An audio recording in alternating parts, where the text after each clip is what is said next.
Stephen క్రీస్తు యొక్క అంకితమైన అనుచరుడు. విశ్వాసం మరియు పరిశుద్ధాత్మతో నిండి ఉండి ప్రారంభ క్రైస్తవ సమాజానికి సేవ చేయడానికి 7గురిలో ఒకడిగా నియమింపబడి దేవుని వాక్యం బోధించటం మాత్రమే కాదు గాని ఆహారం పంచిపెట్టుట వంటి పరిచర్య బాధ్యతలను బట్టి ప్రశంసించబడ్డాడు. అయితే తన సొంత వారి నుండి వ్యతిరేకత, హింసను ఎదుర్కొన్నప్పటికీ క్రీస్తు పట్ల అతని అంకితభావం, శక్తివంతమైన బోధన చాలామందిని ఆకర్షించాయి.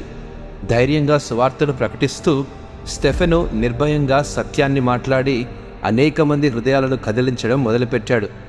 దైవ దూషణ వంటి నేరారోపణలతో స్టెఫెన్ను మహాసభ ముందు నిలబెట్టినప్పుడు ఒక దేవదూత ముఖాన్ని పోలిన ప్రకాశవంతమైన కాంతి అతని ముఖాన్ని అలంకరించింది.